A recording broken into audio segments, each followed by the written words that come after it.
Hello दोस्तों, कैसे हो आप। स्वागत है आपका हमारे YouTube चैनल संजय फैक्ट्स में। दोस्तों, आज की वीडियो में हम इतिहास के एक महत्वपूर्ण युद्ध के बारे में बात करने जा रहे हैं। पानीपत का तीसरा युद्ध एक ऐसा युद्ध जिसने मराठा साम्राज्य को हिलाकर रख दिया। आज इस वीडियो में हम आपको पानीपत का तीसरा युद्ध की हकीकत बताने वाले हैं।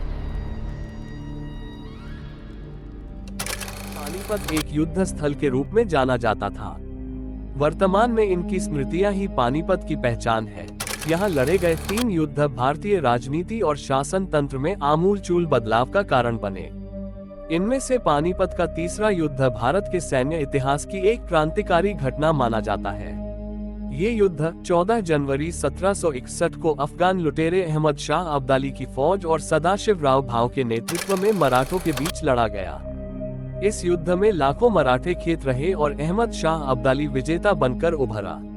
पानीपत के तीसरा युद्ध दरअसल 18वीं शताब्दी के मध्य में मराठों और अफगानों के बीच चल रहे युद्धों की श्रृंखला का अंतिम और निर्णायक युद्ध था। 10 जनवरी 1760 को अहमद शाह अब्दाली ने मराठा सेनापति दत्ताजी की हत्या कर दिल्ली पर कब्जा कर लिया। मराठों की यह हार ही इस युद्ध का कारण बनी। इस हार का समाचार सुनकर पेशवा बालाजी राव ने अब्दाली की शक्ति नष्ट करने के लिए अपने चचेरे भाई सदाशिव राव भाव के नेतृत्व में एक विशाल सेना भेजी। इस सेना ने 2 अगस्त 1760 को दिल्ली को अब्दाली के कब्जे से आजाद करा लिया। अब्दाली इस हार से तिलमिला उठा, लेकिन वह यमुना पार करने में सक्षम न था, इसलिए हार स्वीकार करने के लिए विवश हो गया। हालांकि यह विजय मराठों के लिए शुभ साबित नहीं हुई, इसलिए वे कुंजपुरा की चौकी और बढ़े और 17 अक्टूबर को यहां अधिकार कर लिया। दिल्ली के बाद कुंजपुरा के हाथ से निकल जाने से अब्दाली उत्तेजित हो उठा। कुंजपुरा पर उसने दोबारा हमला किया और इसे जीतने में सफल रहा। पानीपत और उसके आसपास के इलाके में उस दौर में भयंकर अकाल पड़ा। मराठे भयानक भूख और धन की कमी से परेशान हो उठे। बदतर होते हालात के बीच उन्होंने अब्दाली से बातचीत की पहल की, लेकिन रूहेला सरदार नजीब के कारण वार्ता असफल रही। मराठों को 14 जनवरी 1761 का पानीपत का युद्ध करना पड़ा। इस युद्ध में मराठों की कुल सेना 45,000 थी और अब्दाली के पास 65,000 सैनिक थे।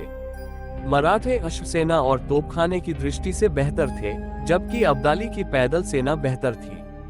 दोनों सेनाओं के बीच 14 जनवरी 1761 को सुबह 9 बजे से शाम 4 बजे तक चला। इसमें 2 बजे तक मराठों का पलड़ा भोंकी इब्राहिम खान गादी के तोपखाने दिया था। तहलका मचा।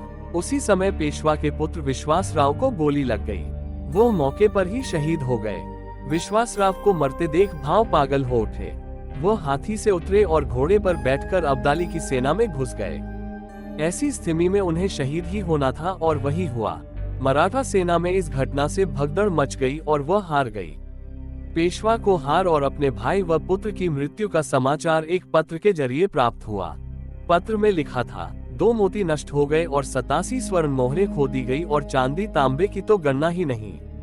इस युद्ध में भाव सहित 28,000 मराठे मारे गए, शेष बंदी बना लिए गए, जिन्हें बाद में मार डाला गया। दोस्तों, ये है पानीपत के तीसरे युद्ध की संपूर्ण घटना।